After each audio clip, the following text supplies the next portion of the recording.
Everyone in the courtroom thought Maya Crowley was finished. She stood alone, shaking, no lawyer beside her, while her husband sat confident with a full legal team. He leaned over and whispered with a smile, "She's weak. She'll fold." Maya didn't respond. She didn't need to, because the next person to walk through those doors wasn't there to save her marriage or argue the case. She was there to tell the truth. And when she finished speaking, the man who spent years controlling the money, the lies, and the narrative would lose everything, right in front of everyone who once believed him. Before we jump in, subscribe if you love stories where the truth finally wins. And comment where you're watching from. Now let's go back to how this really started. "You don't get to cry now," Ethan said. They were in the conference room at his firm. Glass walls, city view, polished table that smelled like lemon cleaner.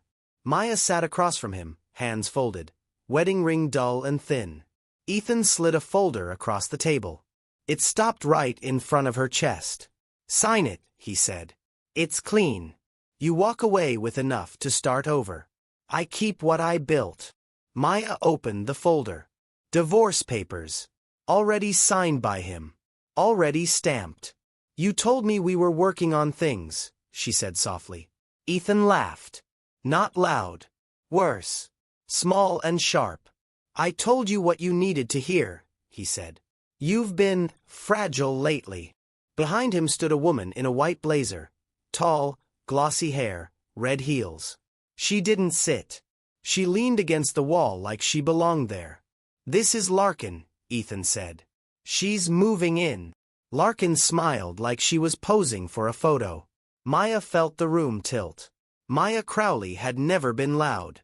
She was the kind of woman people forgot was in the room. She packed lunches, paid bills on time, remembered birthdays. She drove a 10-year-old sedan with a cracked dashboard and kept a spare pen in her purse. When Ethan met her, she worked at a small credit union on the south side of Chicago. She wore cardigans and listened more than she spoke. Ethan called her steady. Said it like a compliment. They married fast. Maya believed in building things slowly. She believed love was quiet work. She believed if you stayed kind long enough, it would be returned. For years, she supported Ethan while he climbed. She moved apartments. She skipped vacations. She tracked expenses late at night while he slept. When Ethan made partner, he bought a new watch. Maya bought a second-hand couch. She never complained. The betrayal did not come all at once. It came in edits. Ethan stopped asking her opinion. Stopped coming home on time. Stopped touching her hand in public. When Maya asked about Larkin, he sighed like she was exhausting. "She's a junior partner," he said. "You're being paranoid." When Maya cried, he folded his arms. "This is why we're stuck," he said. "You make everything emotional." Soon, even friends believed him. "She's unstable," Ethan told them gently. "I'm trying to protect her." By the time divorce papers hit the table, the story was already written. Ethan was the builder. Maya was the burden. And now, here they were, in court, because Maya refused to sign. The courtroom smelled like old wood and cold air. Maya stood alone. Ethan sat with a full legal team. His suit fit perfectly. His hair didn't move. The judge had recused herself weeks ago. Scheduling delays followed. Ethan pushed for sanctions. "She's wasting the court's time," his lawyer said. "She has no counsel, no evidence, no standing." Ethan leaned over and whispered his line. The laugh. Maya stared at the table. Her fingers trembled. People thought this was the end. What Ethan never noticed was Maya's silence. When he slept, she organized. When he traveled, she learned. When he lied, she listened. Maya had worked in finance long before Ethan learned the word leverage. She knew patterns. She knew numbers didn't lie. When Ethan said, "Don't worry about it," Maya worried quietly. She copied emails. She saved statements. She recorded a call once, just once, when Ethan forgot to hang up. "You can break someone without touching them," Ethan's voice said on the recording. "Just cut the money. Make them doubt themselves." Maya sat on the edge of the bed that night and didn't cry. She planned. Ethan wanted to finish her. He filed motions calling her unfit. He leaked stories to mutual friends. He froze accounts she thought were joint. "Be smart," he told her in the hallway one day. "You can't win." Maya nodded. People mistook her calm for defeat. Back in the courtroom, the bailiff called the next witness. The doors opened. Footsteps echoed. A woman walked in, silver hair pulled tight, posture straight, eyes sharp.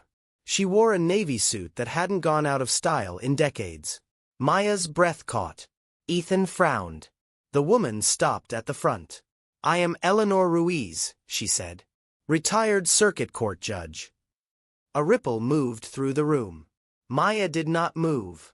She did not wave. She did not smile. Eleanor Ruiz was Maya's mother, estranged for 12 years. And she had not come to save her. She had come to tell the truth. Ethan's lawyer stood up fast. "Objection. Relevance." Eleanor raised one finger. "I am not here as family," she said. "I am here as a witness." She placed a folder on the stand. Then another. Then another. "Mr. Crowley," she said calmly, "you forgot something." The room went silent. Maya closed her eyes. Because the power was about to flip. If you're ready for the moment where everything collapses for Ethan, and Maya finally stands tall, and don't forget to subscribe and drop your thoughts below. Backhand index pointing right. Do you think silence is weakness, or preparation? The courtroom felt smaller now. Too quiet. Ethan's lawyer cleared his throat. "Your Honor, we object to." The judge banged the gavel. "Objection noted. Sit down." Ethan's smile was gone. Judge Eleanor Ruiz adjusted her glasses and opened the first folder. "Exhibit A," she said. A series of shell accounts opened under Mr. Ethan Crowley's direction. Accounts designed to hide marital assets during pending divorce proceedings. Murmurs rippled through the room. Ethan leaned forward. "That's not." "Quiet," the judge said. Eleanor didn't raise her voice. She didn't need to. "These accounts were opened 18 months ago," she continued. "Before any divorce was filed. Before any claim of emotional instability. That timing matters." She slid printed bank statements across the bench. Maya stared at her hands. She felt like she was floating.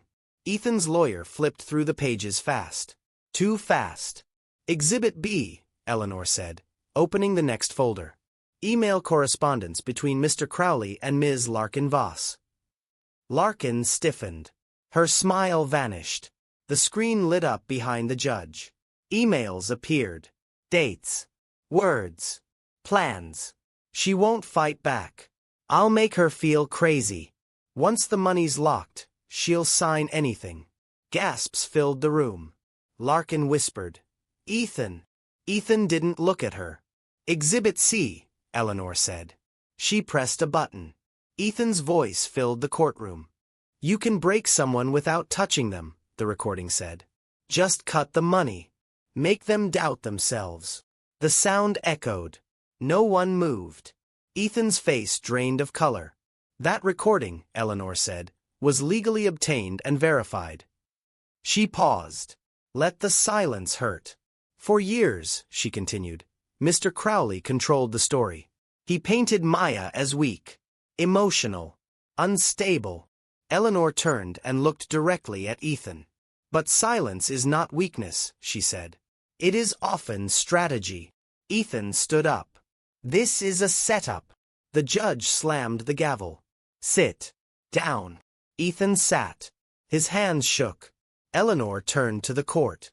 "My daughter came to me 2 years ago," she said. "Not to ask for help. To tell me goodbye." Maya swallowed hard. She believed she deserved what was happening, Eleanor said. That belief did more damage than any lie her husband told. Eleanor opened the final folder.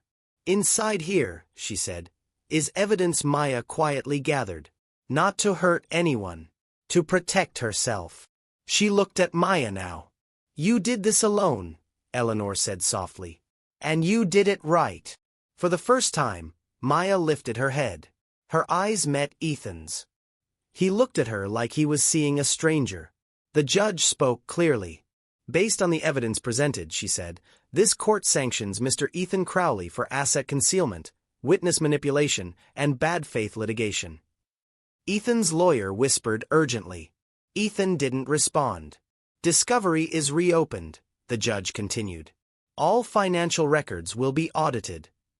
She paused. And this case is referred for criminal review. The word criminal landed hard.